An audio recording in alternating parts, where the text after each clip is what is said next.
Hey everybody, this is Joe. Thank you for watching my Giga Texas construction update video. Well, welcome back to Giga Texas on a very busy Monday morning. It's extremely hot in Giga Texas and the area around here, so I'm glad to get this flight done early in the morning.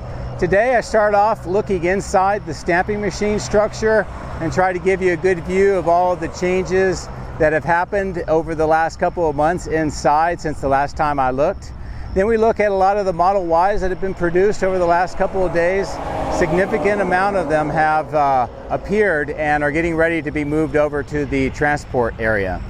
We also look along the west side of the building and we see more of the work on finishing up the concrete ramp and also the roadway, especially in the northwest section. Then we look on top of the roof and we see the battery cell HVAC ducting and cooling equipment.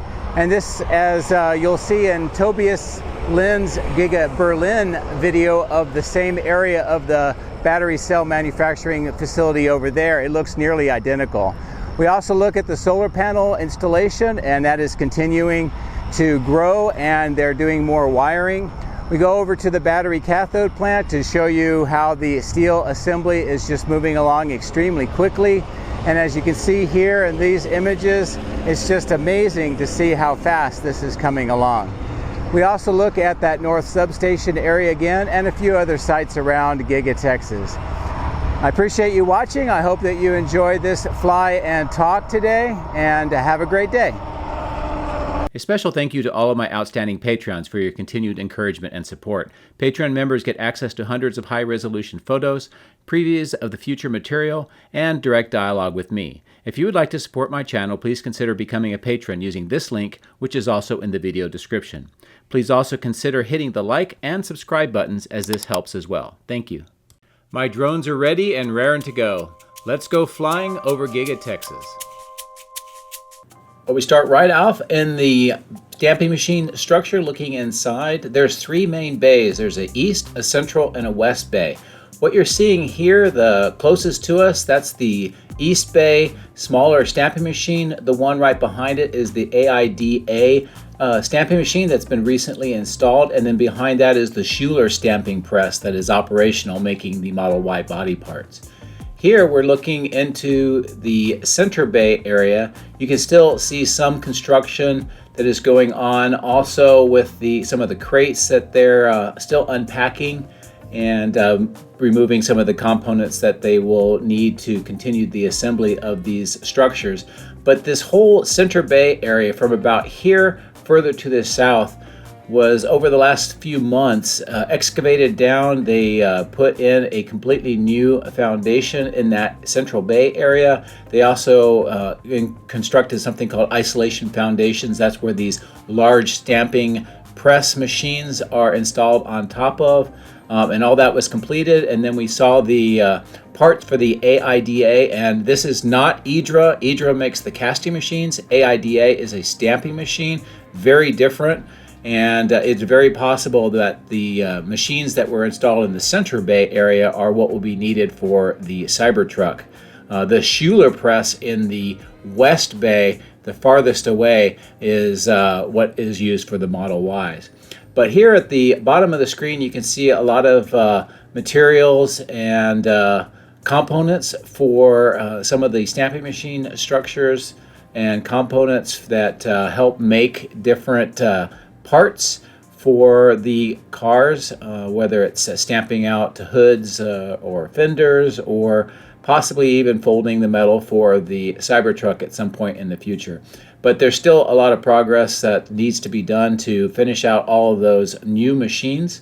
As we move around the corner looking into the stamping press area, this gives you a better idea of how the three bays appear. Again, we're looking at the east bay closest to the camera, the center bay where they've done all the work, and then in the far background is that large press. That's that Schuler press we've been talking about as well.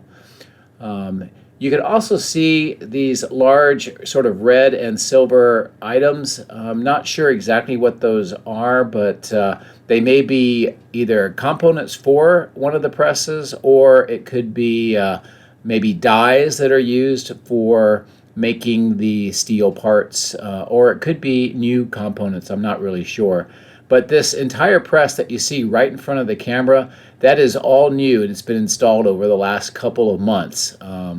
And at the time of the Cyber Rodeo, that did not exist. So a lot of progress in just the last several months. As we continue to pan across, we're moving towards the West Bay. And I believe that this smaller structure here is where they test out some of the dies and some of the parts before putting them into the main machine and make parts for the actual cars. Also, on the left hand of the screen, you see what looks like little vending machines. I noticed these at the Cyber Rodeo, and what they actually are, believe it or not, are sort of vending machines but for tools. And as employees need certain tools to work on whatever they're working on, they go to the vending machines and they punch in the numbers that they need, and then the tool comes out, and then they're able to use it. Pretty cool, actually. As we wrap around this side of the building, look into the Schuler press area, you'll see a lot of the dies, sort of those gray kind of components under the light, and I'll try to move the drone up to get rid of that light so it's a little bit clearer. But those are what are actually used inside the stamping press to press out the metal parts. So again, this entire stamping area makes the external body parts that you see when you look at a car, and this is very different than the castings. The castings are the underbody, and those are made up in the northeast corner of the factory. But I hope that you like this little tour inside the stamping machine press area and all of the progress that has happened over the last several months.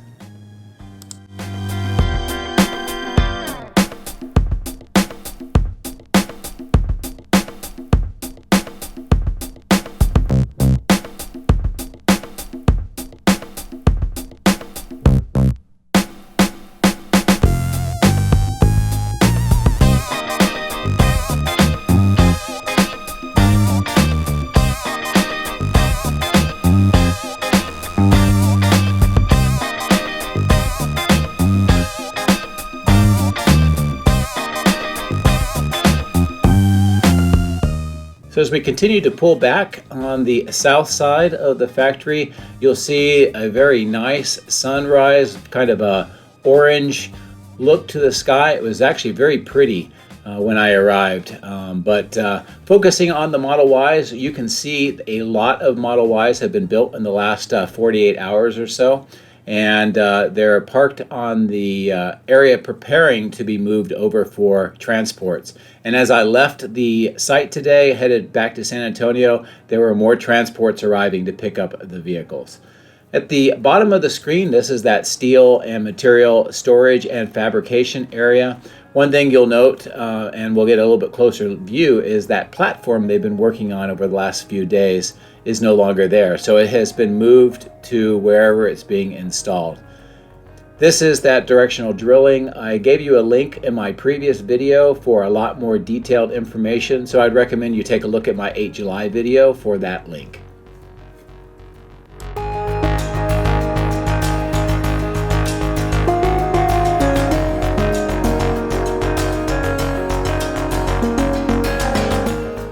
So as we approach the east side of the body in white structure, and that's where the various components, the castings and the stampings, are put together to make the basic shell of the car.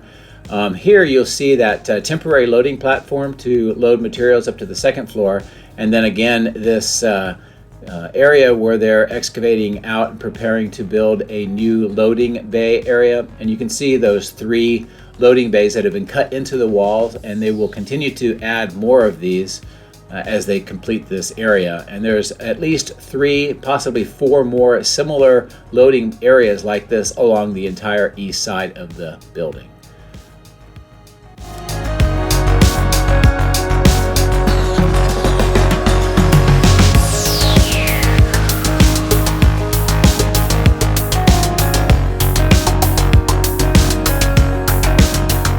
So as I continue to fly to the south, I just noticed that just south of these cars on the left-hand side of the screen, you can see that platform that was previously being fabricated. So it's been moved over to this area for further installation. But as we continue into that steel and material storage area and where they did the fabrication, you can see where that platform used to be. You can see where those orange and blue kind of generators are. It's been moved away from there. So maybe they'll be continuing some more fabrication, or maybe they're done with the fabrication, I'm not sure. But I'll continue to monitor that as time goes by.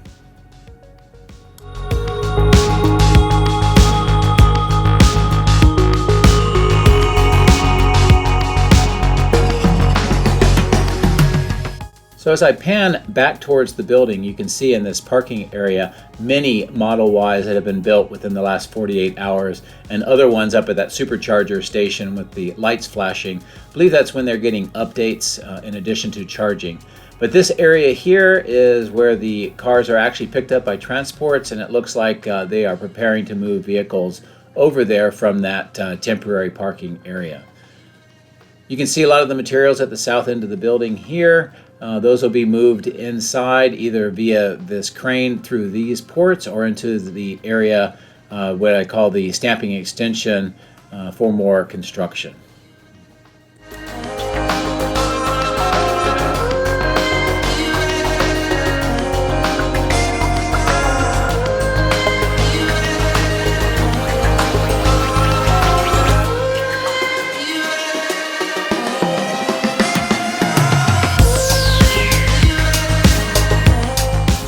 So as we prepare to wrap over to the west side of the General Assembly, you can see this area here where they're working on some of the underground plumbing and manhole access. This is the last of the concrete apron area that they've been working on this side of the building.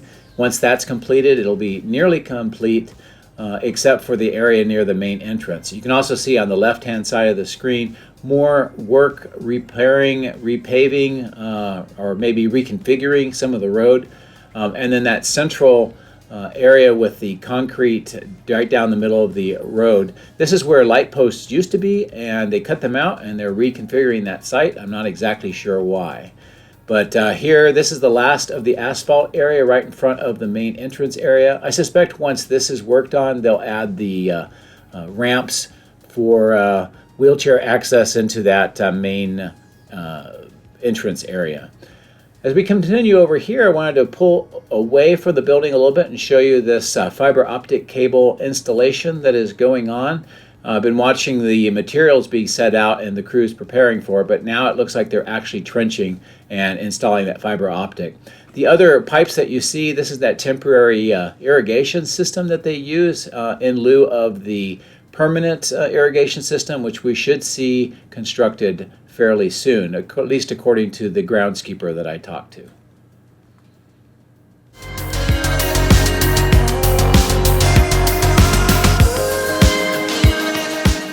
Moving up to the northwest corner area where the road reconfiguration continues, and you can see the crews are busy with the area that will be paved, and also that center concrete area where I think they'll reinstall light poles at some point. You can see that the concrete apron work has now been completed after they ripped out the old and installed some of the new. I think they made it a little bit wider around the actual building itself. You can also see they were installing some conduit along the center of that roadway area.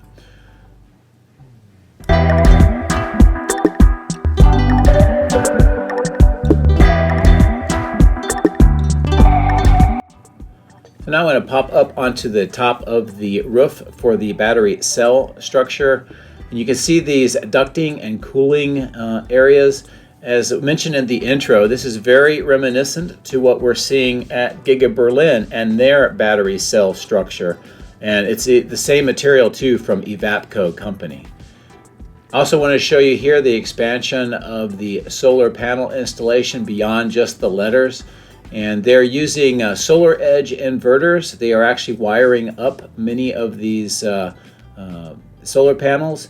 They're using unirack mounts that are held down with bricks, as we've discussed in previous videos, and multiple different contractors for the cells themselves. But you can see how they're expanding the base of the T, and this will eventually fill out the whole roof as the renders that I have shown you before, and I featured in my previous 8 July video, so check that out. The blue wrapped items here are more of the mounts, and then the smaller, the shorter brown and tan crates there are the solar panels themselves. And there was also some solar edge inverters in boxes as well.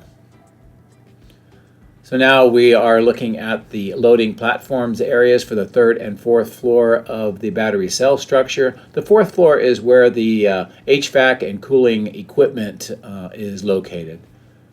And then moving past the plastics manufacturing in the middle area and then the paint shop here, you can just see how those loading platforms appear this morning.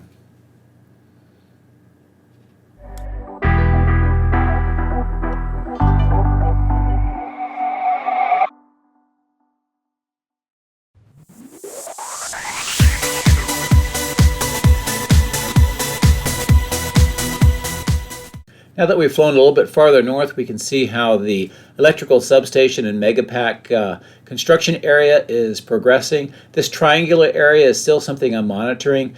I've noticed that there's actually 3 different levels. One on the right-hand side where the grass is, the level that they're putting the dirt in, and then where the roadway is located. So again, I'm not sure exactly what the plan is for that. But as we move over to the main construction site, we see quite a bit of activity with the trucks and the excavators getting ready to begin the work today. Also, on the left-hand side of the screen, it looks like what they may be constructing is possibly a small water detention pond, and it may be part of the water management around this area.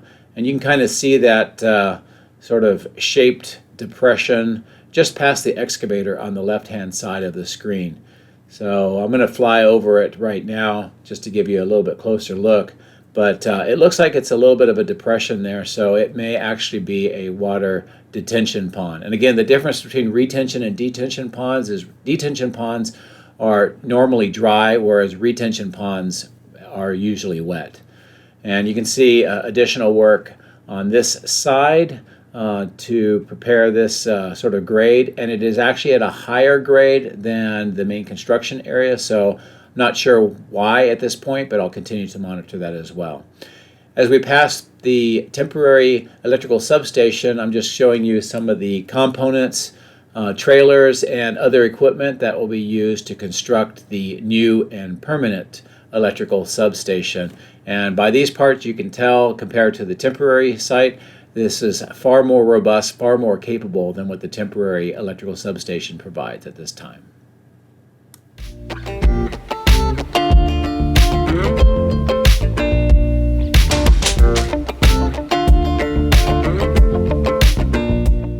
So as we pass the Martin Marietta concrete batch plant and the way over to the battery cathode plant, just point out those large piles of materials is actually reclaimed material that they used to have in this area with the ponds, and they've been cleaning that up, grinding it up, and using it for new concrete. Here is the battery cathode plant. One of the things I want to show you, that white tank, the Nice, you can see it filling up the truck. When I was talking to the groundskeeper, this is one of the places where they get quite a bit of the water that they use to water the plants on that north and west side of the factory, and also many of the cyber planters. But here, the battery cathode plant is really continuing. I would say the seal structure is now about 50% completed, still way on track to get it completely assembled as the skeleton format by the end of this month, and that would keep them on track to be able to have the building ready for accepting the spodumene concentrate 6 that's scheduled to be delivered at the end of the year. And then that'll be used to make lithium hydroxide.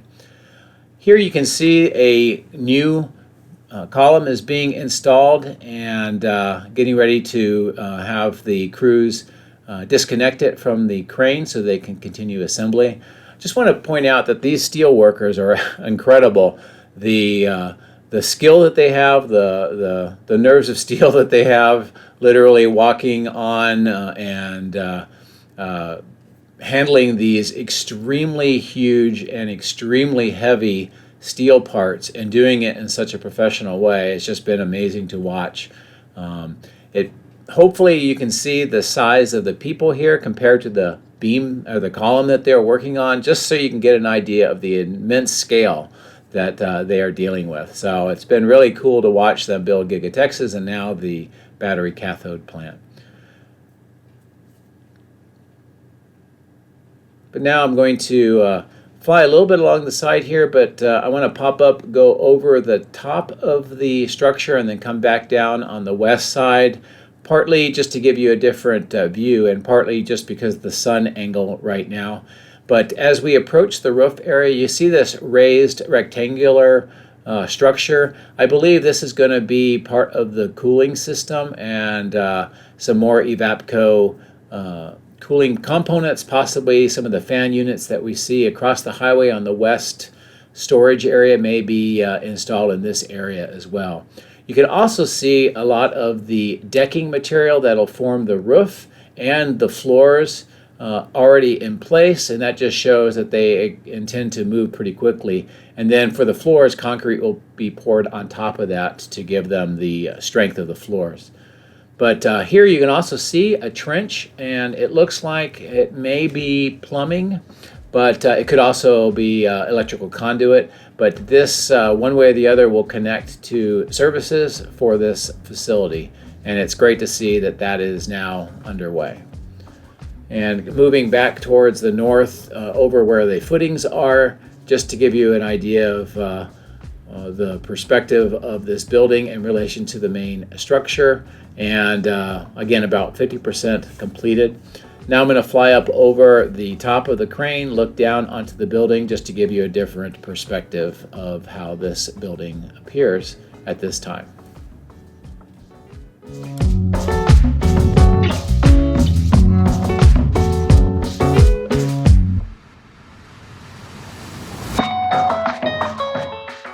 As we fly over the East Material Storage area, what I want to point out to you is right in front of the camera, next to all the trailers, you can see these broken up crates. These crates, many of them were holding components that were used inside the stamping machine structure, putting together a lot of those stamping presses that we saw inside, and also there are many components that are being used in the stamping extension area, which is just next to the stamping structure itself, and those are the ones that have the two large doors that in the last video we were talking about how materials are going in and concrete is being poured in that area. But they bring them over here to recycle. And then this area with all these wall panels, this is where they recycle the old wall panels and make cyber planters. And you can see several of them there, even with trees, and others underneath the drone as we go by, getting ready to have trees put in and then placed around the site.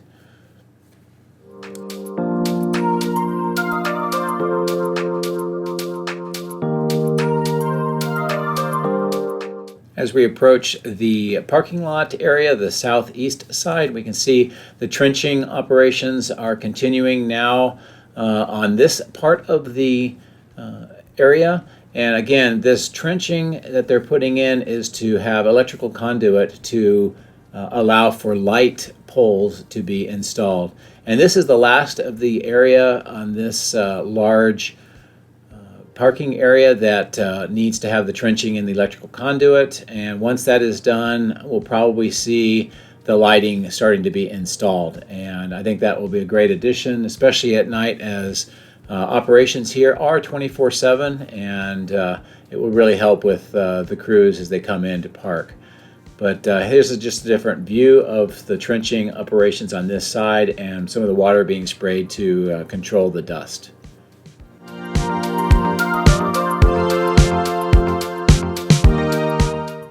And this area here that I'm showing you just on the right of the screen is where they're continuing to repair the road.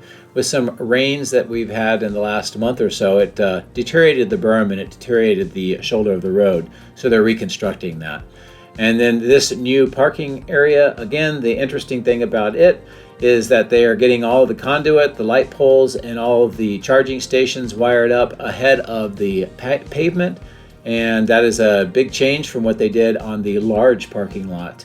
So not sure if it was because they want to get the parking lot done for Cyber Rodeo, and that's why they chose to pave and then trench, or if they've just made a change. But the east entrance area here is still waiting for the glass to be installed, but they've done some of the concrete work at the entrance area, so a little bit of progress over the last couple of weeks.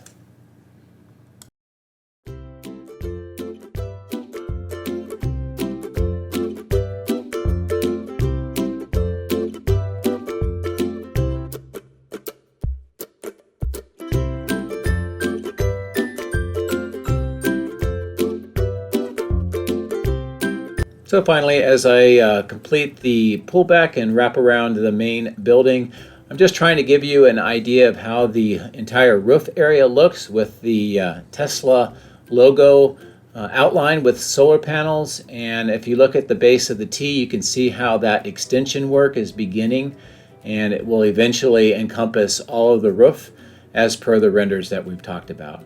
But anyway, it was a busy Monday, a lot to see, and I hope that you enjoyed this talk and fly and learned a little bit along the way. And I hope you have a great day. Thank you for watching.